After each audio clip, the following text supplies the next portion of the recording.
Good morning, Charlotte's Web.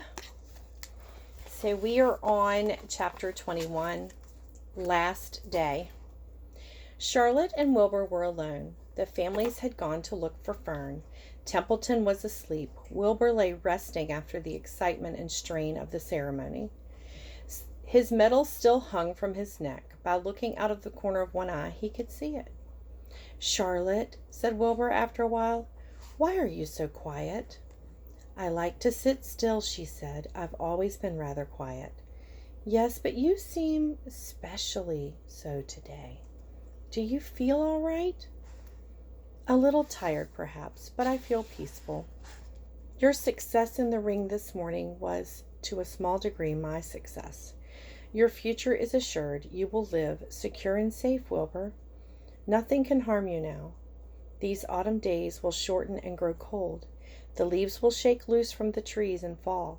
Christmas will come, then the snows of winter. You will live to enjoy the beauty of the frozen world. For you mean a great deal to the Zuckermans, and he will not harm you, ever. Winter will pass, the days will lengthen, the ice will melt in the pasture pond, the song sparrow will return and sing, the frogs will awake, the warm wind will blow again. All these signs and sounds and smells will be yours to enjoy, Wilbur, this lovely world, these precious days." Why did it say the frogs will awake? We've talked about habitats, we've talked about animals. So what is it that frogs do in the winter, much like a bear? Think about that. Charlotte stopped. A moment later, a tear came to Wilbur's eye. "Oh, Charlotte," he said, "to think that when I first met you, I thought you were cruel and bloodthirsty." When he recovered from his emotion, he spoke again.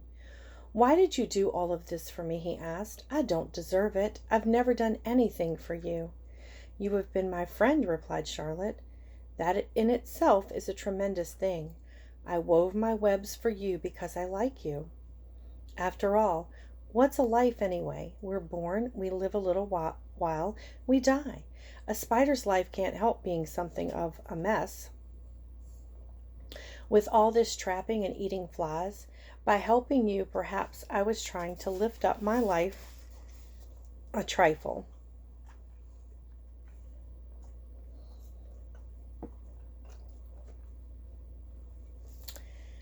"Heaven knows anyone's life can stand a little of that." "Well," said Wilbur, "I'm no good at making speeches. I haven't got your gift for words. But you have saved me, Charlotte, and I would gladly give my life for you. I really would." "I'm sure you would, and I thank you for your generous sentiments."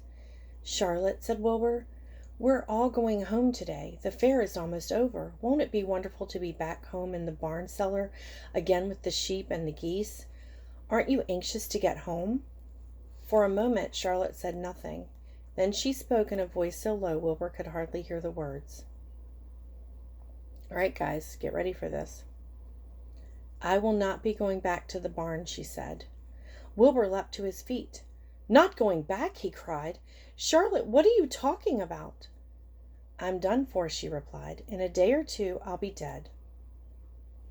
I haven't even strength enough to climb down into the crate.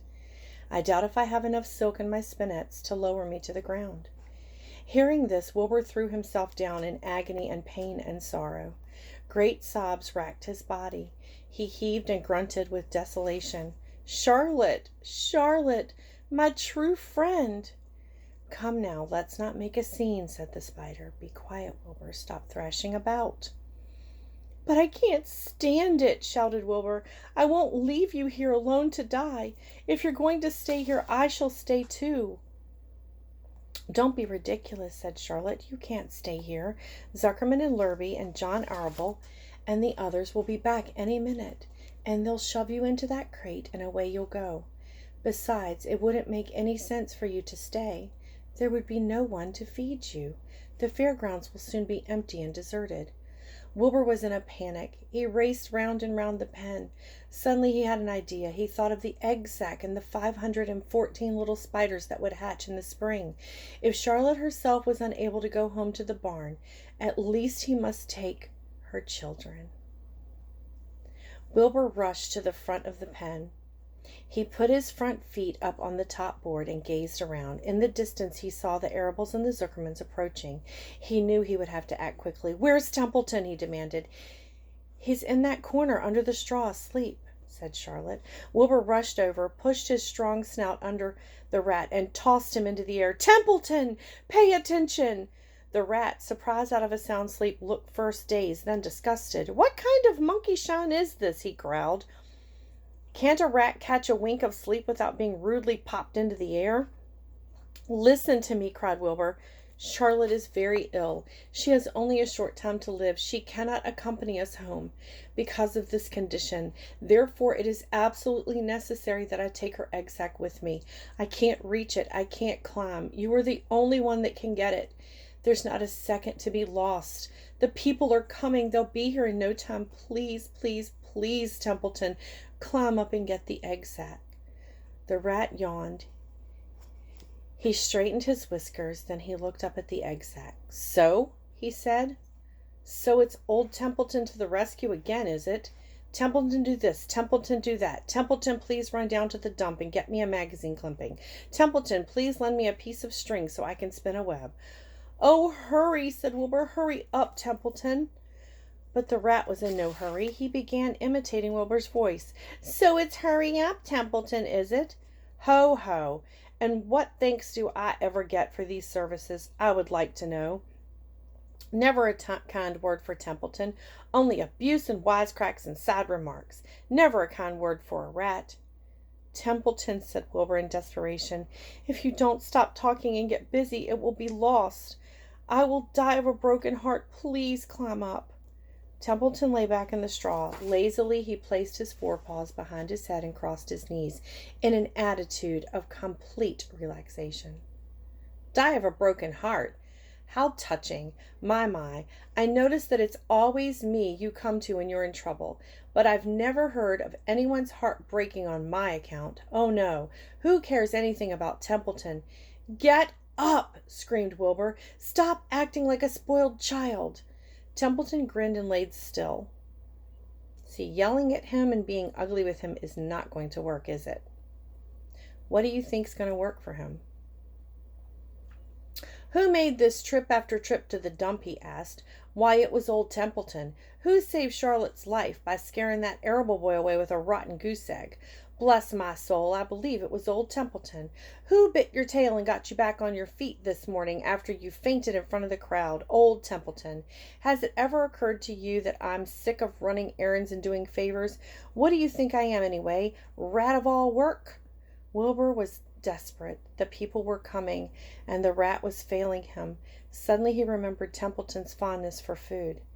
"Templeton, I will make you a solemn promise. Get Charlotte's egg sac for me, and from now on I will let you eat first when Lurvy slops me. I will let you have your choice of everything in the trough, and I won't touch a thing until you're through." The rat sat up. "You mean that?" he said. "I promise. I cross my heart." "All right, it's a deal," said the rat. He walked up the wall and started to climb. His stomach was still swollen from last night's gorge.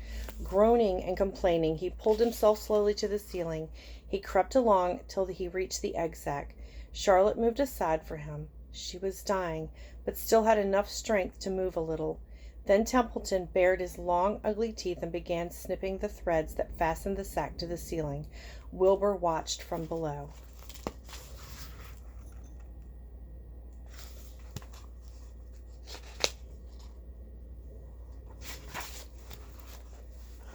"Use extreme care," he said. "I don't want a single one of those eggs harmed." "The stick in the mouth is worth the camera candy." While Templeton worked away at the job, what he was saying was, "This stuff sticks to the roof of my mouth. It's worse than caramel candy." But Templeton worked away at the job and managed to cut the sack adrift and carry it to the ground, where he dropped it in front of Wilbur. Wilbur heaved a great sigh of relief. "Thank you, Templeton. I will never forget this as long as I live." "Neither will I," said the rat, picking his teeth. "I feel as though I've eaten a spool of thread. Well, home we go." Templeton crept into the crate and buried himself back into the straw. He got out of sight just in time. Lurvy and John Arable and Mr. Zuckerman came along at that moment, followed by Mrs. Arable, Mrs. Zuckerman, Avery, and Fern. Wilbur had already decided how he would carry the egg sack. There was only one way possible. He carefully took the little bundle into his mouth and held it there on top of his tongue. He remembered what Charlotte had told him, that the sack was waterproof and strong. It felt a little funny on his tongue and made him drool a bit, and of course he couldn't say anything. But as he was being shoved into the crate, he looked up at Charlotte and gave her a wink. She knew he was saying goodbye in the only way he could, and she knew her children were safe. "Goodbye," she whispered. Then she summoned all her strength and waved one of her front legs at him. She never moved again. Next day, as the Ferris wheel was being taken apart and the race horses were being loaded into the vans and the entertainment was packing up their belongings and driving away in their trailers, Charlotte died. The fairgrounds were soon deserted. The sheds and buildings were empty. The infield was littered with bottles and trash. Nobody of the hundreds of people that had visited the fair knew that the gray spider had played the most important part of all. No one was with her when she died. So I know you guys are probably sad right now because I know your hearts and how tender you are. But I want you to think about two things. One, Charlotte died in peace, knowing that her babies were safe and that Wilbur has survived. So she was okay. We are the ones who are upset. The pig Wilbur is the one who is upset, and I'm sure eventually when Fern finds out, she will be upset. But Charlotte is not upset. She is at peace, and she is with God, and Wilbur is safe, and the babies are safe. So that's what I want you to focus on. And their new habitat is with Wilbur back at the farm. So we have, I think, one more chapter to go. Yes. And I will read that tomorrow. Love you.